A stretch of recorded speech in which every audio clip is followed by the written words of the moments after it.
All right, ready to dive deep again?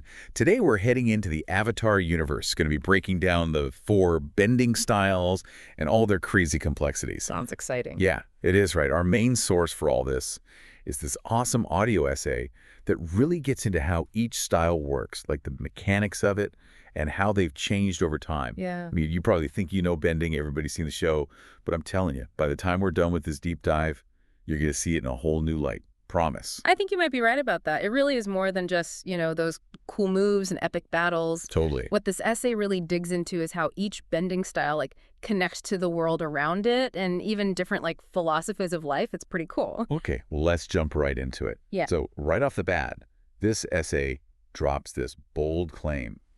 Waterbending. It's overpowered. Oh, yeah. And at first I was like, come on, seriously, is that just, a clickbait title?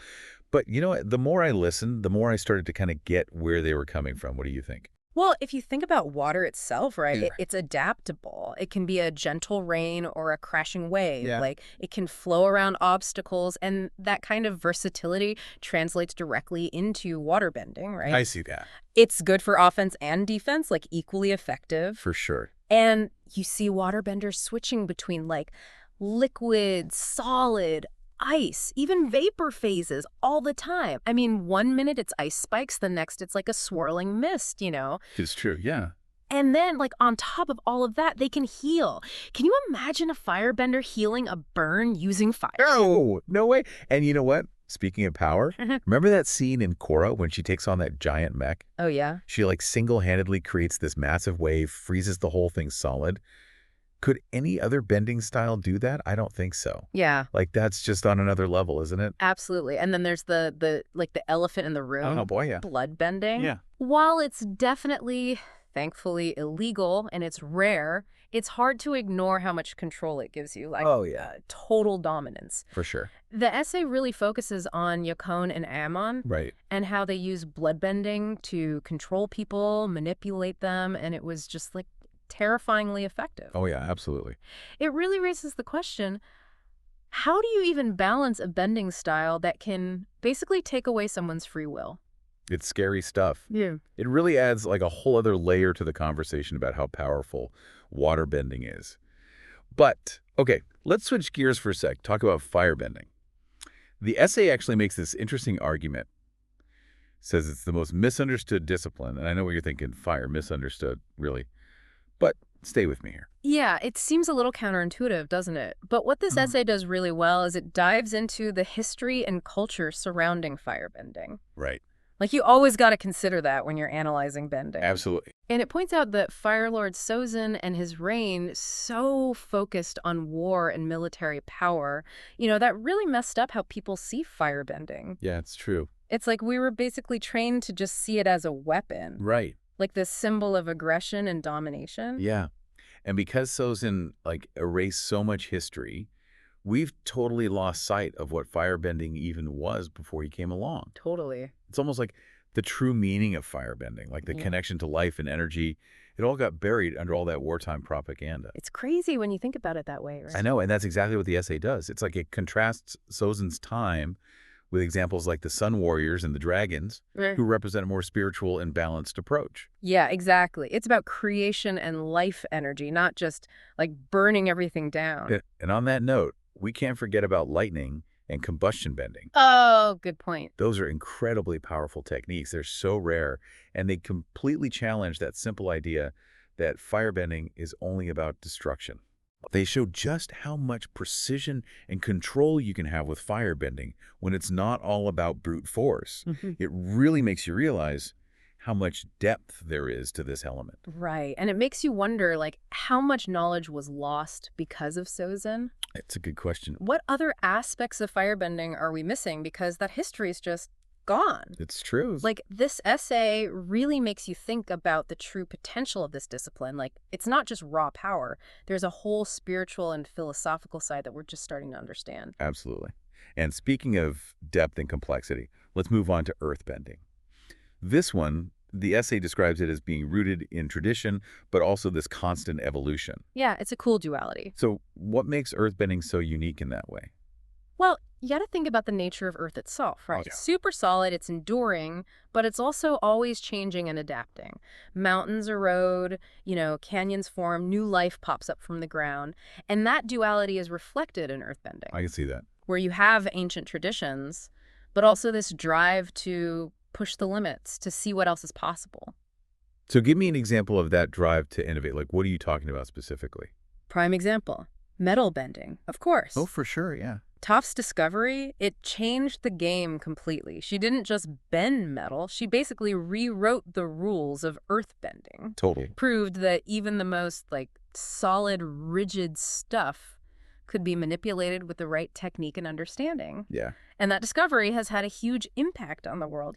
Metal bending is everywhere now. Right. And you can really see that in Korra. Like, remember Zaofu? Oh, That yeah. city built entirely out of metal. It Yeah. really shows you what metal bending can do. It's incredible. But, okay, let's not forget about that little curveball they threw at us in Korra. Which one? Platinum. They introduced it as this metal that even Toph couldn't bend.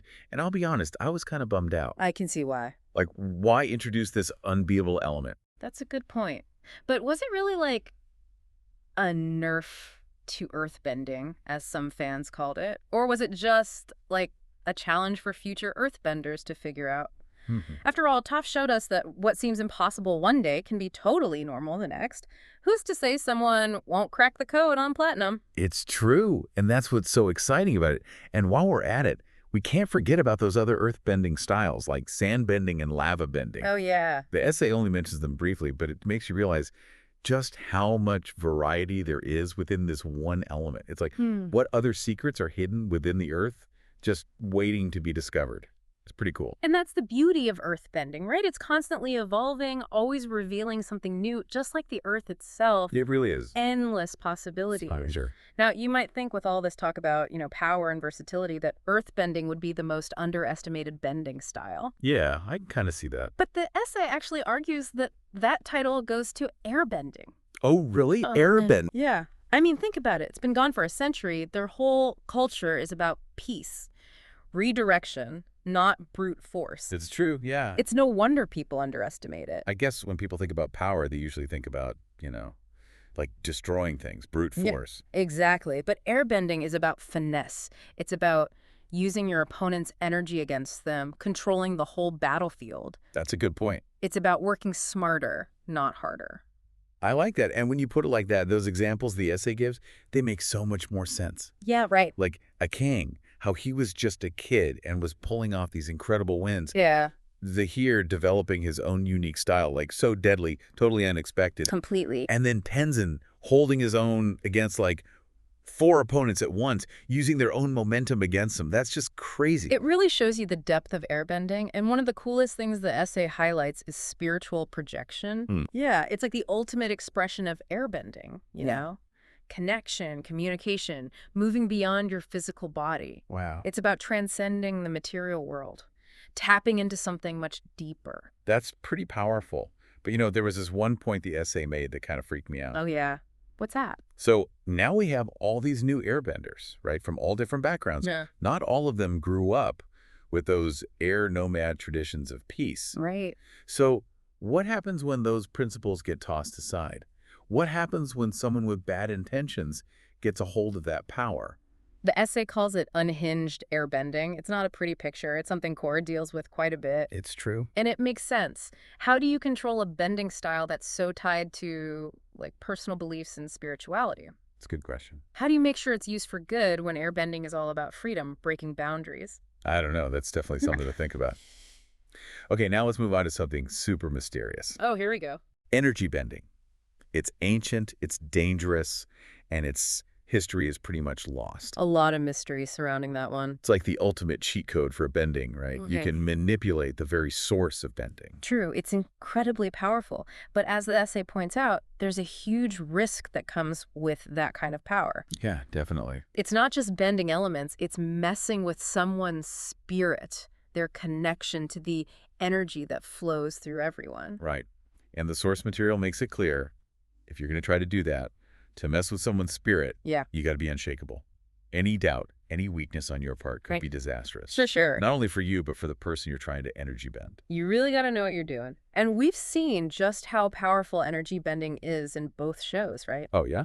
Ong taking away Ozai's firebending, ending the war. Right. Korra giving bending back to people Iman had taken it from. Even achieving spiritual projection through energy bending. It's crazy powerful stuff. But you know what's really interesting to me? What's that? It's like the philosophical question energy bending raises. Oh, yeah.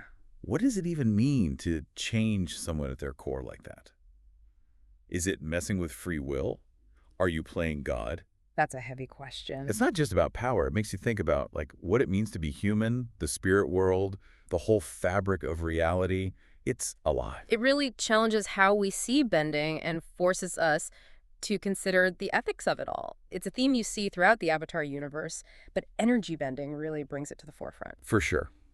Okay, now, for a truly unique and I'd say dangerous bending style, All right, lay it on me. combustion bending. Ah, yes. So rare, there's only 2 people in the entire Avatar universe who can do it. It's a special one. And what's so crazy about it is that it's not just about controlling fire. It's about controlling your own chi, your life energy, which can be really dangerous. Yeah, you got to be careful with that. The essay really emphasizes that connection to chi. It does. Like combustion benders use these specific breathing techniques. They focus their energy through their third eye. It's almost like a mix of fire bending and air bending, wouldn't you say? That's a great observation. The similarities are definitely there. Think about it, the breathing, the focus, that visual element of the third eye. It's true. It suggests a deeper connection between fire and air. Like there's this hidden harmony between the bending styles. Wow, I never thought of it that way. It is interesting, isn't it? Yeah, and it's like fire and air, they're both destructive forces, but they can also be used for this incredible focus and precision. Right. But like any powerful bending style, there's a dark side. Both Combustion Man and Paline, they died because of their own abilities. It's a harsh reminder of what happens when power goes unchecked, even when it's precise. Their stories definitely highlight the risk. It makes you wonder what other secrets combustion bending holds. Yeah. Are there others out there, and could someone master it without, blowing themselves up? That's a good question. So many questions. It's interesting, we talk about bending as if it's like this separate thing, a superpower only some people have. But the way you're describing it, it's like bending is just part of who we are, like our inner nature coming out. Yeah, I think that's a good way to look at it. It's not just physical. It's about understanding these energies that flow through us, through the world, and like tapping into that, finding that connection with the element. So in a way, we're all benders, right? In a sense, Just in different ways. Maybe we can't shoot fire or move mountains with our minds, but we can still shape our reality, influence the world through what we do, what we think. Exactly. And that's what makes the Avatar world so cool. It takes these like fantastical ideas and uses them to explore real stuff, human nature, our connection to the world, the choices we make.